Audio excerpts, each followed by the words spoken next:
The police cruiser rolled to a slow stop at the edge of the sidewalk. People barely noticed. It was just another quiet afternoon. Another routine patrol. Another old man standing alone.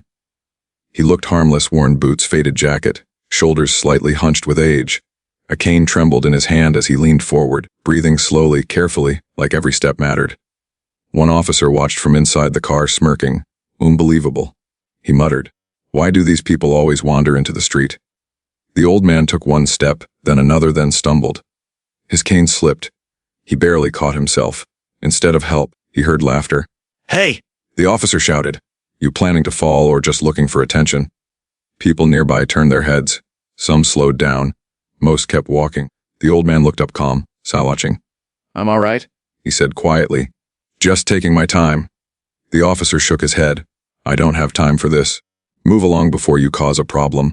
There was something strange about the man's eyes. Not fear. Not confusion. Awareness. He bent down slowly, deliberately, as if testing the moment, and dropped his wallet onto the pavement. It landed right by the officer's boot. The officer glanced down, then kicked it aside. Pick it up yourself. That's when the air changed. Not loudly, not suddenly. But something shifted. The way the man stood a little straighter, the way his grip on the cane steadied, the way his eyes never left the officer's face. A bystander whispered, "Why does he look so familiar?" The officer stepped out of the car now, annoyed. "You deaf?" I said, "Move." The old man didn't move. Instead, he spoke softly, so softly the officer almost missed it. "I was hoping you'd react like that." The officer frowned. "What did you say?" The man smiled, not friendly, not smug, measured. "Nothing," he said. "Just learning." At that moment, a second patrol car slowed nearby. A few phones came out. Someone started recording. Nobody knew it yet, but this wasn't a random encounter.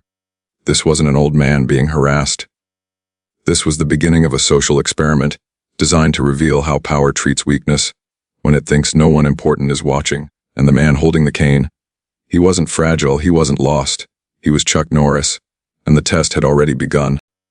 The officer stood there for a moment, staring at the old man as if deciding whether he was worth the trouble. The street was still, the kind of still that makes every sound louder. A car door closing in the distance, shoes scuffing against pavement, the faint buzz of a phone camera starting to record. "Look," the officer finally said, lowering his voice but not his attitude. "I've had a long shift. Don't make this harder than it needs to be." The old man nodded slowly, as if he understood. "I know," he replied. "Long days can change how we see people." The officer scoffed. "You trying to get philosophical now?" A few feet away, the second officer leaned against his cruiser, arms crossed, watching with mild interest. He didn't intervene. He didn't escalate either. He simply observed, detached, safe in silence. Across the street, a woman paused with her grocery bags. An elderly couple sat on a bench, whispering. A teenager lifted his phone a little higher, the angling for a better view. The old man adjusted his grip on the cane and shifted his weight carefully, like someone who had learned patience the hard way. His jacket hung loosely on his shoulders, hiding the quiet strength beneath it. Every movement felt intentional, not weak, but restrained. "I'm not causing trouble," the man said gently. "I just needed a moment."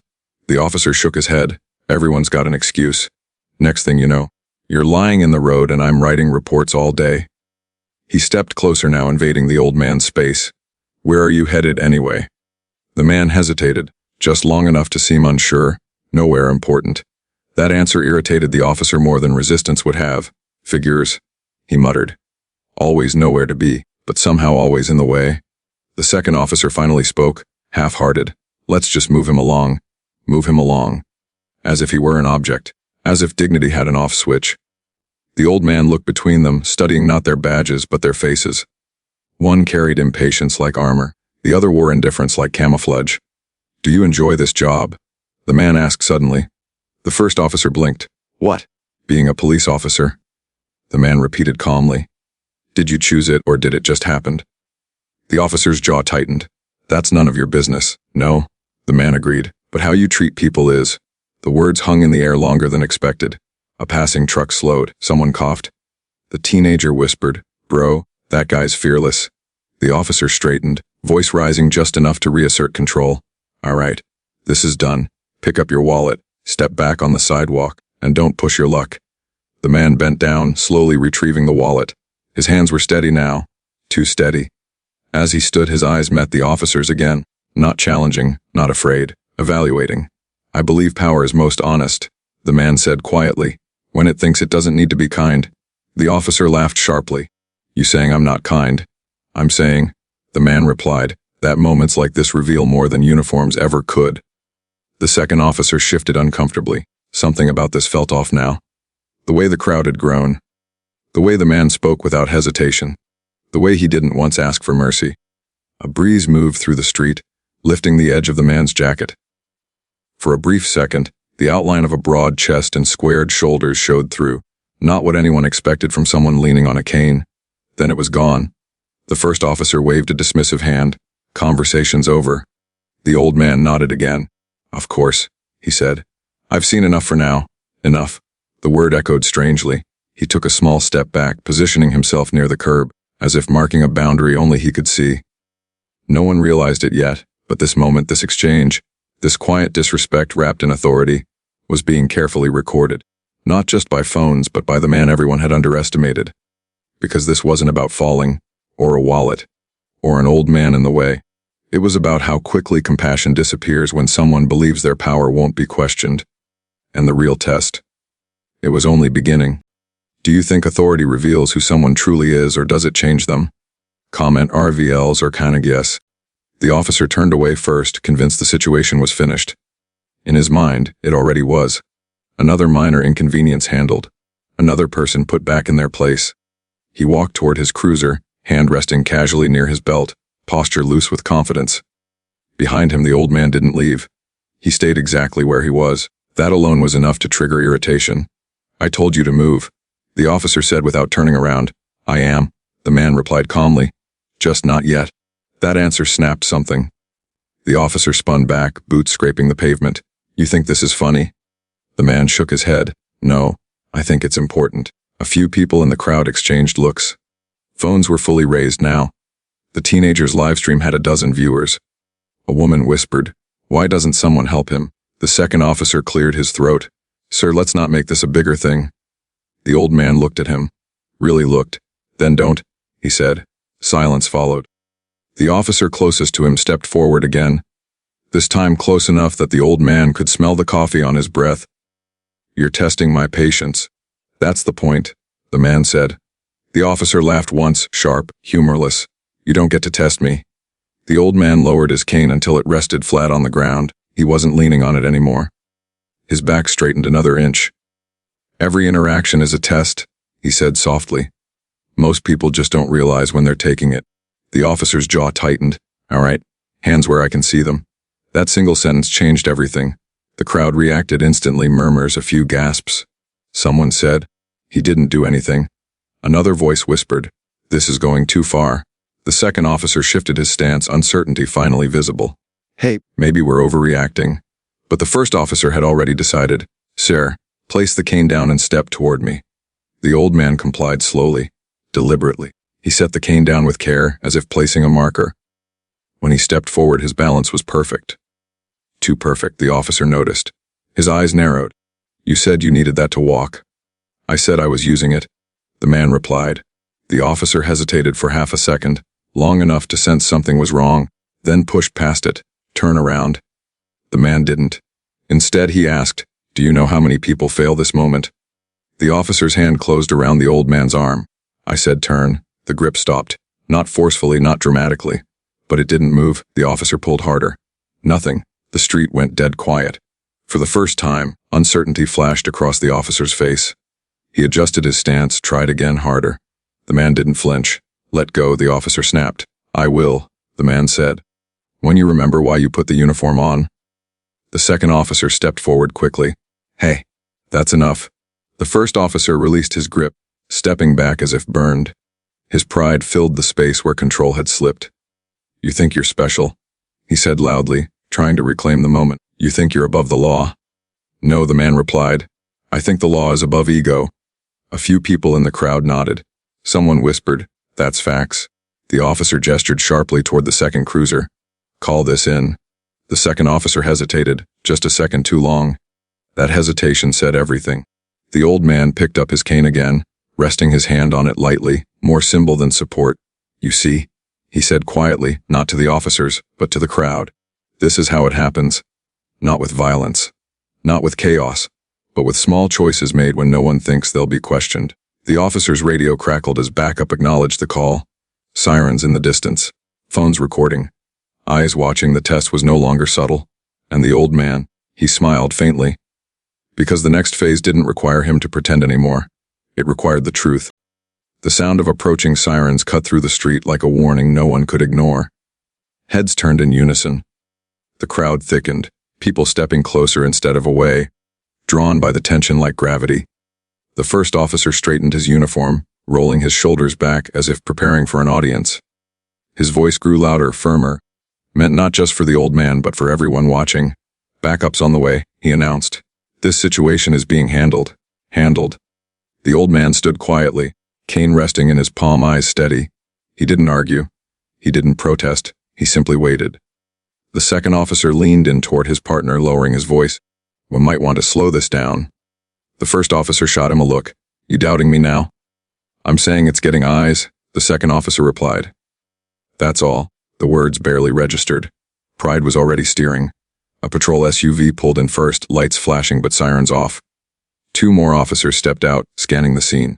Their eyes moved from the crowd to the old man, then back to their fellow officer. "What's going on?" One of them asked. "Non-compliant subject," the first officer said immediately, refusing to follow instructions. The old man tilted his head slightly. "I've followed every instruction you gave," he said calmly. One of the new officers frowned. "Sir, is that true?" Before the old man could answer, the first officer cut in. "He's being difficult on purpose." The second officer shifted his weight again. This time, he spoke louder. "He hasn't threatened anyone." That earned him a sharp glance. The crowd reacted, whispers growing, a few voices speaking up now. "He didn't do anything. Why are they treating him like that? Let him go." Phones were everywhere. No one was hiding it anymore. A supervisor arrived next, older, measured, eyes trained to read chaos quickly. He stepped between the officers and the old man, raising a hand slightly. "All right," he said. Everyone breathe. The first officer immediately launched into his version of events. He was obstructing. Then he got aggressive. The supervisor turned to the old man. "Sir." The old man met his gaze without hesitation. "I came here to see how patience is handled when authority feels challenged." The supervisor paused. "That's an unusual reason. Truth usually is," the man replied. The supervisor studied him now, the cane, the posture, the calm that didn't match the accusation. "Are you in pain, sir? Do you need medical assistance?" "No," the man said. "I needed honesty." That answer landed heavier than expected. The supervisor exhaled slowly. "Let's reset." But the first officer wasn't done. He resisted, he said, louder now. "You saw it." The second officer spoke before he could stop himself. "No, I didn't." The words dropped like glass. Every head turned. The supervisor looked at the second officer. "You're saying the report doesn't match?" "I'm saying we escalated something that didn't need to be escalated." Silence followed, thick, uncomfortable. The first officer's face flushed. "You're siding with him." "I'm siding with what happened," the second officer said. The crowd murmured approval. The old man took one step forward, slow and deliberate. "This is the moment," he said quietly, "not for punishment, not for pride, but for choice." The supervisor held up a hand. "Sir, please stay where you are." The man nodded, stopping immediately. "Of course." That compliance spoke louder than any argument. Another siren sounded farther away. More units. The supervisor rubbed his temple, eyes flicking toward the growing crowd. "Let's not turn this into something it doesn't need to be." But it already had. The first officer clenched his fists. "He's playing games." "No," the old man said. "I'm observing consequences." A breeze moved through the street. The man's jacket shifted again, revealing a frame that didn't match frailty, solid, balanced, controlled. The supervisor noticed this time. His eyes narrowed, slightly. He said carefully, "May I ask who you are?" The old man smiled, calm, patient. "You may," he replied, "but not yet." The crowd leaned in, because whatever was coming next was about to change more than just this street.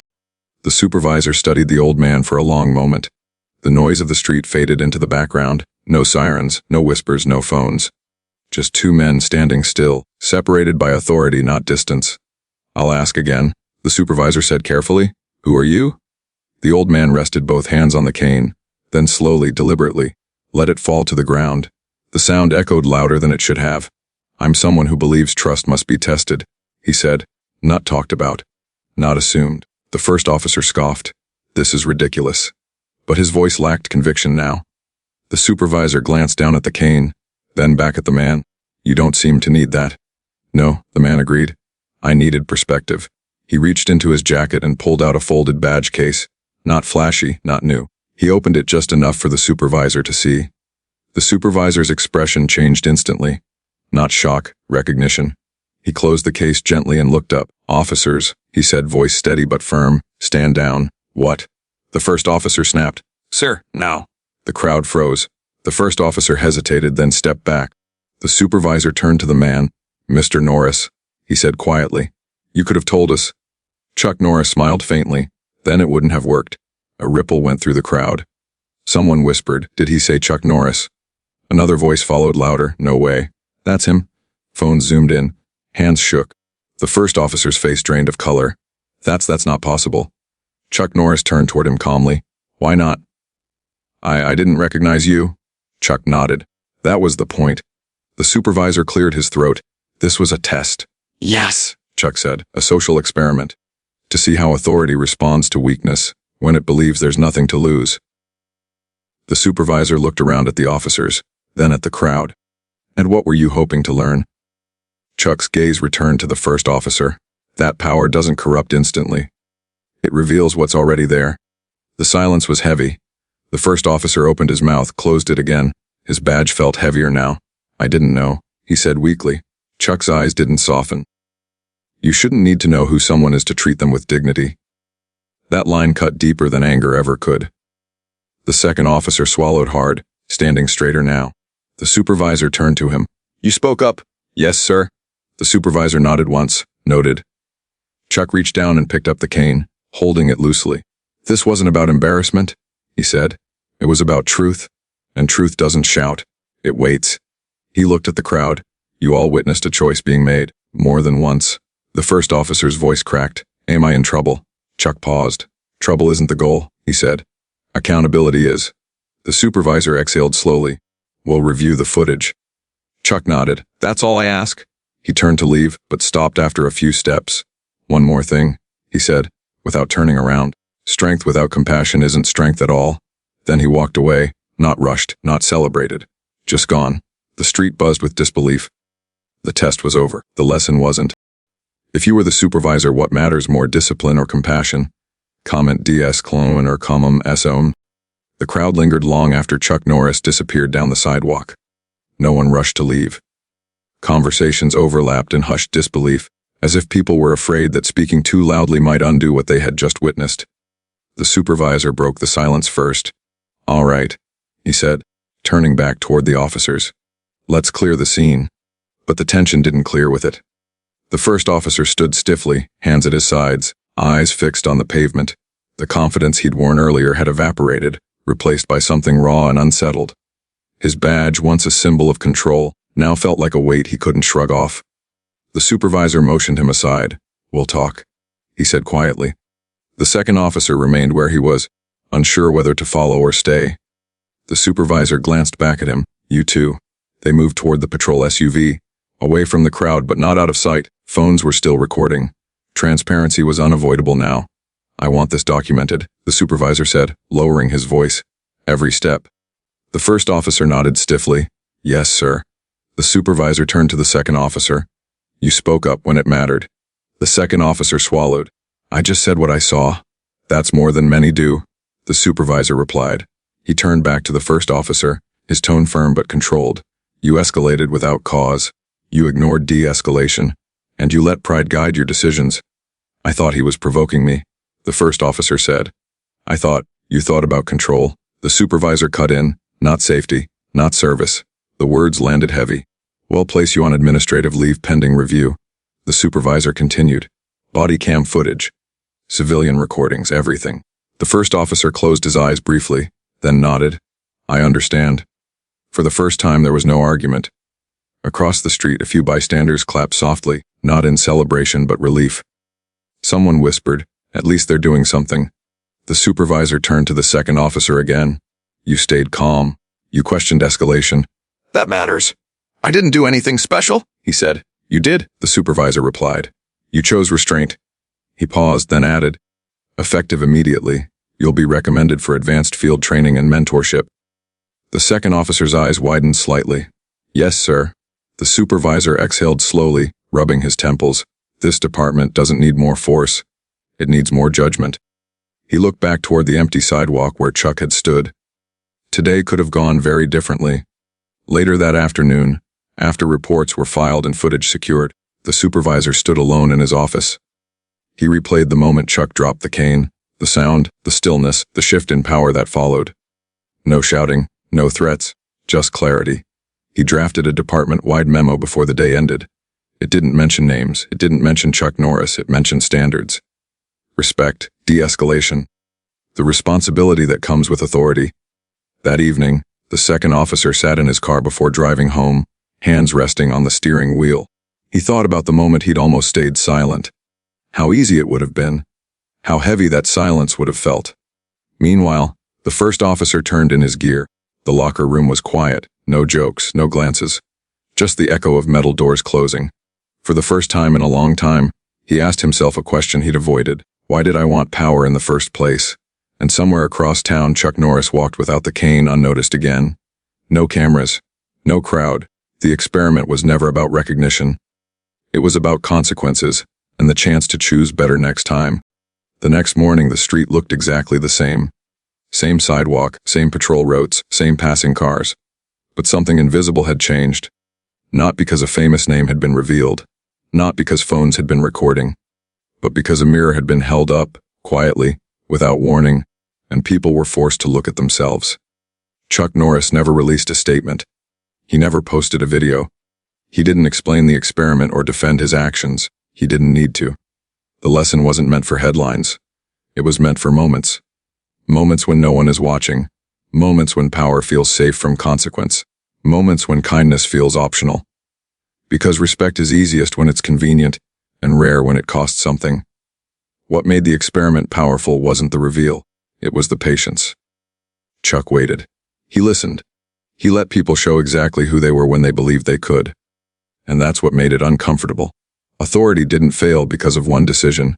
It failed because of a series of small choices: tone, posture, assumption, ego, stacking quietly until dignity was treated like an inconvenience. No shouting, no violence, just absence of empathy.